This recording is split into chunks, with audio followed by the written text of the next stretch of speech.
Welcome back to Cloud 2K, and this is the Cloud Report.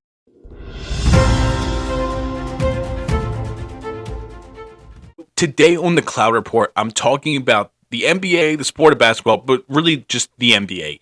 Obviously, I've been making content about the NBA for over a year now, and I absolutely love the sport. It's my favorite sport. This and football are like my two main staples. And I've been a fan of the NBA since I think 2009. Like the last year LeBron was in Cleveland, the first stint was when I started watching basketball. It was like Derrick Rose, Kevin Durant, Russell Westbrook, obviously LeBron James, or Kobe Bryant, of course. Just people that I grew up love watching. And then I look at the NBA nowadays, and this has been a big topic of discussion the past couple months and really the past couple weeks. So that's why I thought I'd make a video on it. Now, if you guys know Kenny, KOT4Q, which I'm sure you all do, he made a video about this like a week ago, just talk about Dear NBA or something like that. And I don't know, people are going to be like, oh, you're not going to get the views. I don't even care about the views. I just want to talk about my opinion on this because as a guy that makes basketball content, I think this conversation is super, super important. The entire conversation about the NBA has just been nothing but negative. And now even LeBron James has came out and made comments about it. And now Stephen A. Smith has talks about like, oh, the face of the league stuff. And LeBron kind of shot back some tweets at him. And like Brian Windhorst on these shows, like there's so much negativity. If I type in, why is the NBA on Google, it literally finishes the search of why is the NBA so bad now? And you know what? I said, okay, I hit it. I said, let me see what their reasons are for thinking the NBA is bad now. Many fans argue that NBA is considered bad currently due to an over-reliance on three-point shooting, leading to a less physical and less diverse style of play, frequent star player absences due to load management, and a lack of compelling new faces to carry the league beyond aging stars like LeBron James, making the game less exciting for casual viewers. Okay.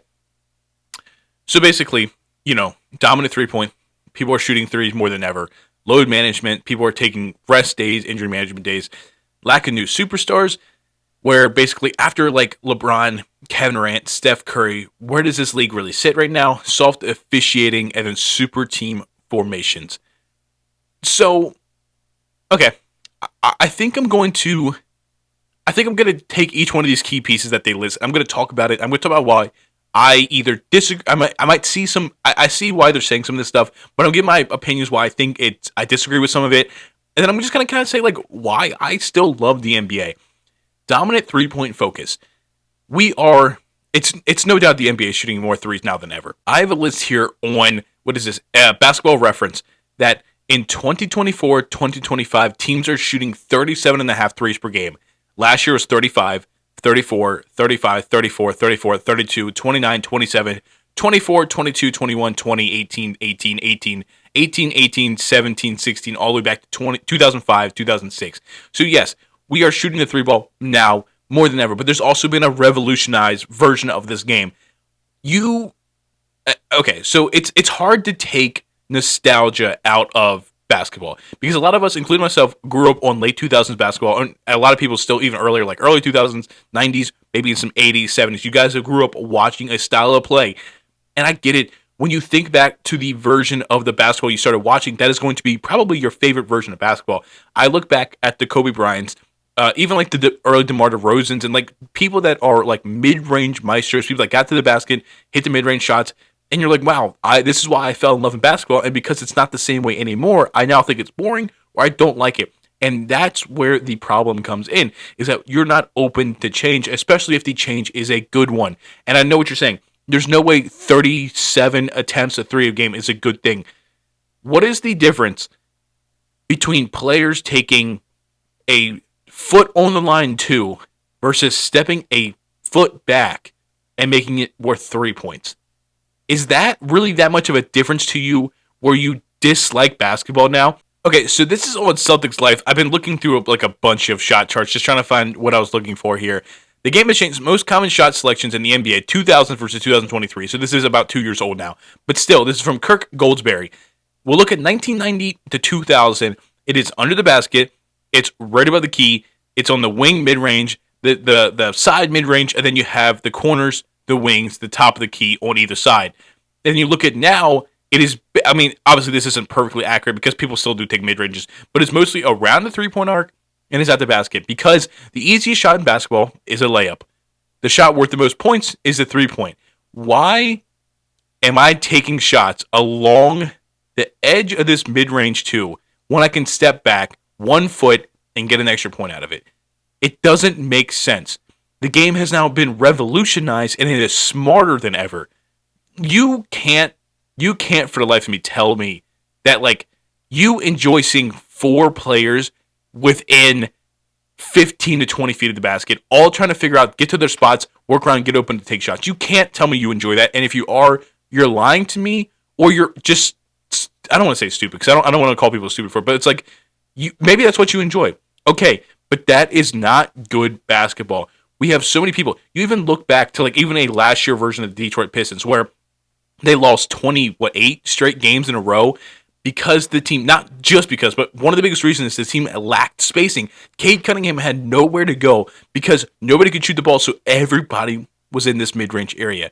Or they might have been standing at the three-point line, but they weren't shooters, so nobody respected them enough to step out there and guard them so you could put 2 to 3 bodies on Cade Cunningham driving to the paint, because who the hell was he going to kick it out to? No, he wasn't kicking out to nobody.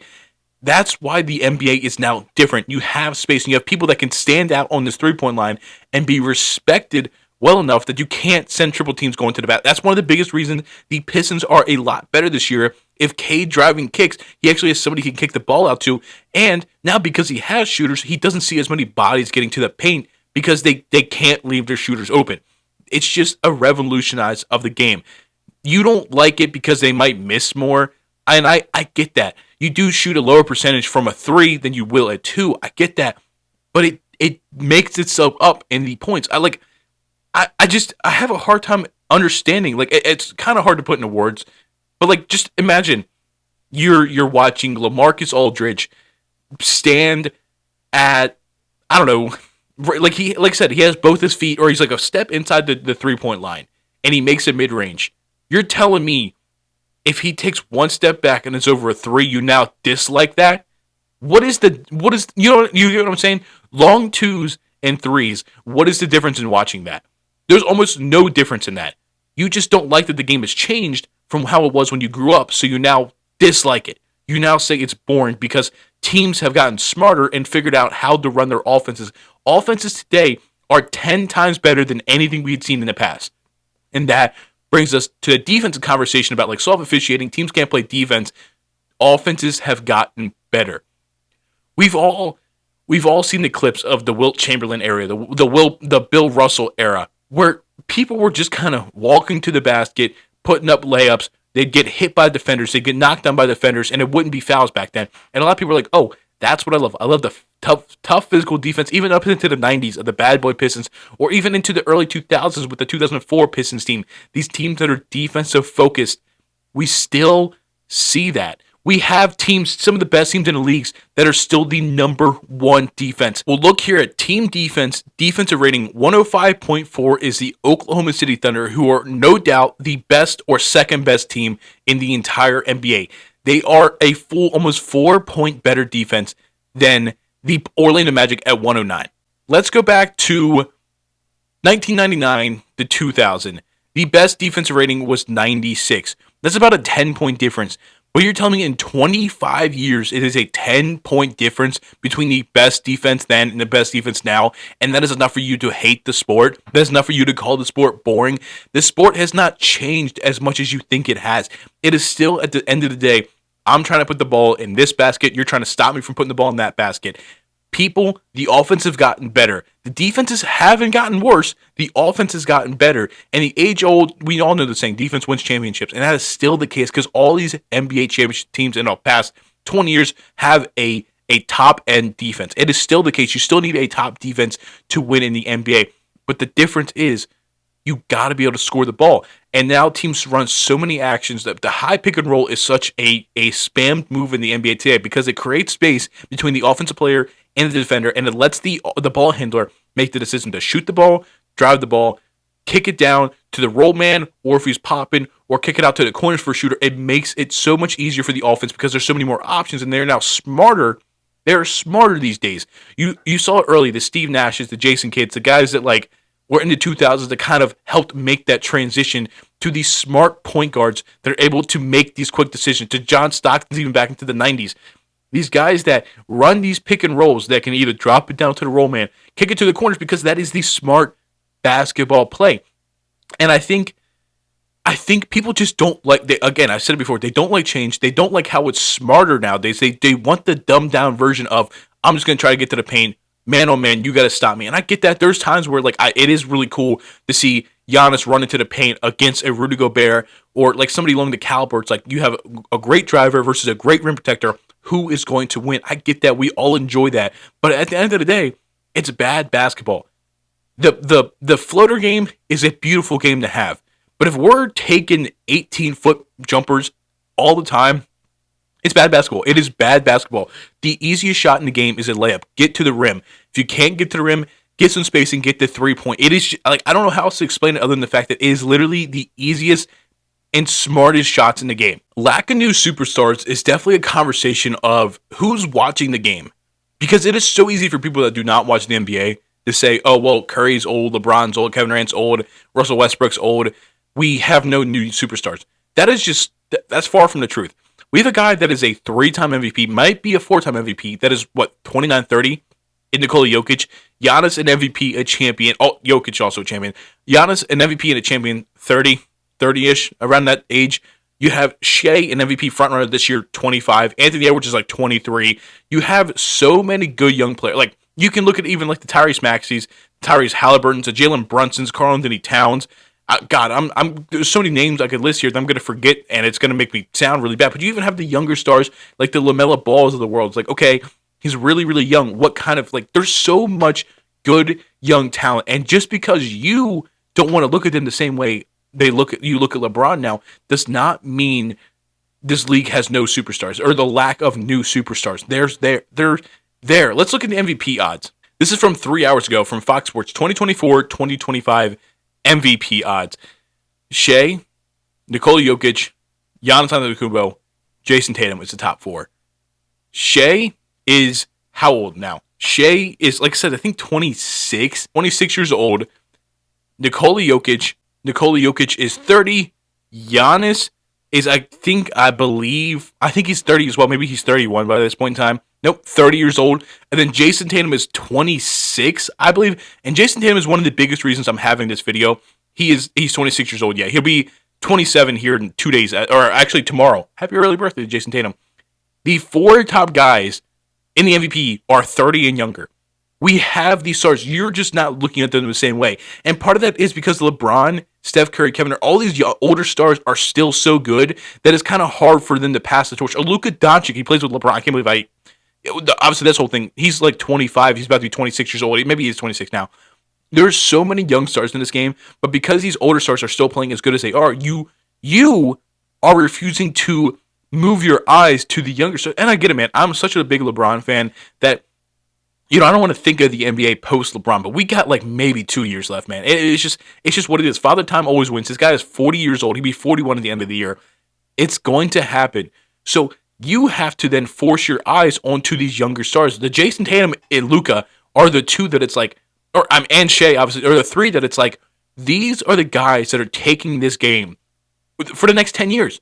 Jason Tatum is multiple-time All-NBA, been to multiple conference finals, been to 2 finals, has won a final, and people disrespect him on a daily basis. They think he's not that good. He is undoubtedly a top 10 player in this league, maybe even a top 7 player in this league, depending how you view him. He is an elite 2-way monster, but people don't like him because they think he's corny. Has he done some corny stuff? 100% he has, but that's okay. He's a Kobe disciple. He's a big fan of Kobe Bryant growing up, so he tries to kind of emulate some of these moments, and I understand it comes off a little corny, but at the end of the day, this dude is an elite 2-way level talent that is constantly top 5 in MVP odds, constantly All-NBA, constantly has a team in the conference finals, if not the NBA finals, and has now won a finals.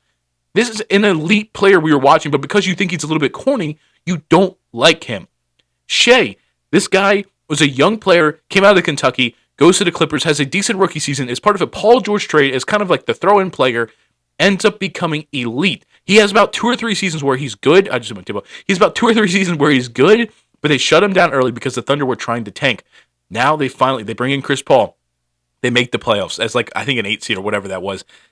Shea then takes over and has been an MVP candidate for the past 2 to 3 years, but people don't like him. He's got the whole aura thing where people kind of overstate that. I understand that might make you dislike him some, but that doesn't take away who Shea is as a player. He's an elite, also two-way player, one of the best scorers. And I can understand you're like, oh, we get to the free throw line.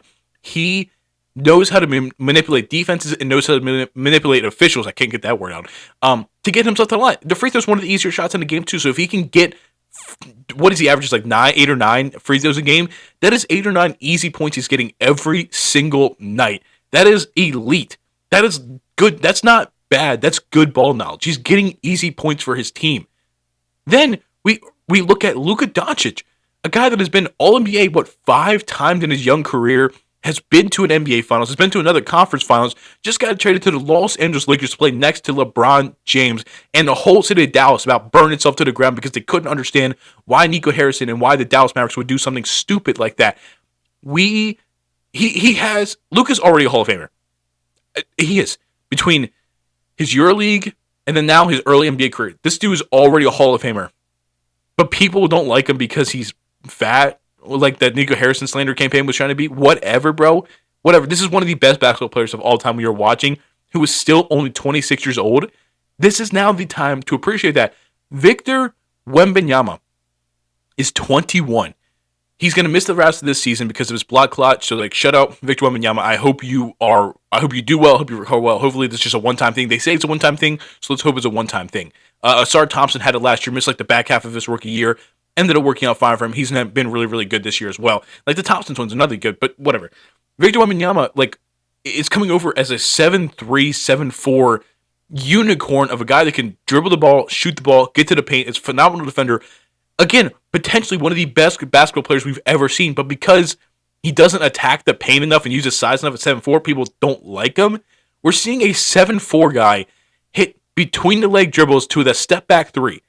We're seeing a guy that's 7'4" run the entire way to the court, keeping up with guards and setting shots off the glass. We're watching a literal alien. That's his nickname. He's a literal alien. We're watching him play, but because he's not doing what we want him to do, because he's not a 7'4" guy down in the paint like Yao Ming was, we don't like it. You are seeing something that we've never seen before, but you're hating on it because it's not what you're used to. You know what I'm saying? Does that make sense? Why are you hating on something new? That's just how it is. Anything new that comes around, people hate it. Steph Curry revolutionized the game of basketball. The way he's turned a three-point shot into one of the most lethal weapons in the NBA is something we've never seen before. He came in his career, the first 2 or 3 years of his career, averaged 4 threes a game, and then has absolutely exploded to where he's averaging over 10, 11 threes a game, and he's elite. We'll never see another shooter like Steph Curry. I mean, it's going to be a long time probably. This guy shoots off the dribble, catch and shoots. This dude is literally it's hard to put into words. If you watch Steph Curry, this guy can shoot from anywhere. He can do it, like I said, with the ball, without the ball. He's one of the best off-ball movers in the entire NBA, and that's saying something being a superstar guard. I guess it's frustrating when I go watch a game and even at last night, De'Aaron Fox hit the game winner, the mid-range jumper on the Grizzlies, and Jaren Jackson. Jaren Jackson hit a step-back three to tie the game. He had 42 points. Then De'Aaron Fox walks down, hits a mid-range game winner, and people are on the timeline talking about the Spurs should be trying to lose games. They don't understand blah blah blah. It's I don't understand how you can watch a great ending to a game like that, and your literal first response is to go into Twitter and complain about the game. And I get it, if you're a Grizzlies fan, you're kind of upset your team just lost the game. I get that, but damn, bro, we don't appreciate what's in front of us, and I'm a big enjoy basketball fan. We need to enjoy the game we're watching because there's literally no other league like it in the world. I'm not a huge college basketball fan, but whenever I go out with my friends Buffalo Wild Wings, something like that, I watch college basketball games. I can't get into as much as the NBA, but basketball is such a fun and I shouldn't say easy, but a fun sport and easy to enjoy sport is what I want to say. And the fact that we are seeing the best in the world do it on a night-to-night basis, and your only way of dealing with it is to go on the internet and complain about it, just doesn't make sense to me. And this whole face of the league thing, LeBron saying he never really wanted to be the face of why would he want to be the face of the league if all the media does is shit on it? And then Stephen A. Smith is oh, it's just our job, we're critiquing. You gotta understand, as for the media members, and again, I'm not really a media member, I'm just I have 400 some subscribers, my voice doesn't really mean that much. But negativity drives social media so deeply. you're gonna get on the internet. You're gonna see news articles about why they should have done this. Like this happened. This happened. You go on Twitter, people are complaining. Negativity drives social media so hard because people want to talk. It's in human nature to just be negative about things. They want to get on and they want to feel bad about whatever it is. So people jump, and it got to the point where these debate shows on ESPN, these Fox Sports is all it is me trying to tell you I'm right and you're wrong. There's no agreement anywhere. It's my opinion's right, yours is wrong. You should believe me. This is why you're wrong. It's never I give my point, you give your point. I understand what you're saying. Maybe I don't agree with you, but I can at least understand what you're saying. It's never that. It is I'm right, you're wrong. I'm right, you're wrong. And that's all it ever is. And everybody in their eyes is right all the time. Everybody's going to come up with an opinion like, yeah, I'm right about this, you're wrong about this, and I'm not changing my opinion about this. And that's the worst way to live. If it's fine if you have your opinions, but if you're presented with arguments against your opinion that is factually correct, these arguments are factually correct against you, it's okay to change your mind. Standing on business does not mean anything in basketball terms. If I tell you that I think LeBron James should be MVP this year because like what he's doing at 40 years old is just something we've never seen before, but you come out here and tell me that Shea's the 1 seed, he's doing this, that, and the other, you're right. You know what? You're right. I still feel like LeBron could be an MVP candidate, but you give me a sound, solid reasoning, and I agree. Maybe I don't agree, but I can understand what you're saying. And you know what? Shea could win MVP. Instead of like, I think LeBron should be MVP. You think Shea's MVP? Bro, what LeBron's on at 40 years old is we've never seen before. Shea's ass. He's trash. And that's what it turns to. It turns into, this guy's trash. This guy sucks. That's not the way it should be going. We have to appreciate what we're watching. We are watching some of the older players in the league still be elite superstars. Like we've never seen players this old be this elite. We just haven't. We're seeing now multiple of it. Curry, LeBron, KD. I'm still gonna always reference these guys. Chris Paul, so a good starting point guard at 38, 39 years old. We'll never see. Maybe we will now. Maybe this is like the Usher of the new generation. But this is like the first time in history we're seeing players this old still be this elite. But we're too busy worrying about who's the next face of the league. Oh, LeBron said he never really wanted to be the face of the league. Well, he's the one that took the $94 million dollar contract from Nike because he wanted to be Michael Jordan. Shut up, bro. This is an 18-year-old kid that was the best basketball player in the world, high school basketball player in the world. Gets offered $90 million from Nike, and you expect him to turn it down because he doesn't want to be like Jordan. Brian Windhorst is kind of an idiot, but that's my whole spiel on it. Like I love the NBA, and so much negativity has been surrounding it recently that multiple people have made videos about it. I figured I'm going to share my take, kind of give how I feel. If you disagree, that's okay. Tell me why you disagree. Just the hate comments are just stupid, man. They're just stupid. So for this week's question, we have Brighton season. What has been your favorite video of 2025 so far that you've made?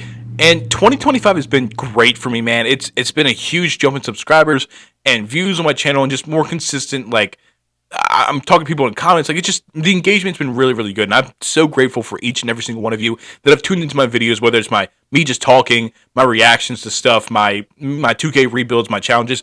If you watch my content, I love you, I appreciate you, and I hope you stick around because, listen, we're at 400 some now, but give me a year, 2 years, 3 years, 4 years, 5 years, we'll see. By 2028, I want to be the All-Star game. I'm just saying. Give myself 3 years to I've been doing it for a year. So 4 years into it, enough to build an audience that I think I can go. But whatever. I just appreciate you guys. I don't know if I can give you any single video because I think what I'm going to tell you is a time period. I think the trade deadline was my favorite time to make videos. Whether the first one was a Dorian Finney-Smith as a Laker video, that did pretty decent for my videos. It was like pretty much the first trade of like when like a ball rolling of the trade deadline, bringing in some role players for the Lakers. He's also been really, really good. Then you got to look at the idea that Jimmy Butler gets traded. No. Luka. How could I forget? Luka is a Laker.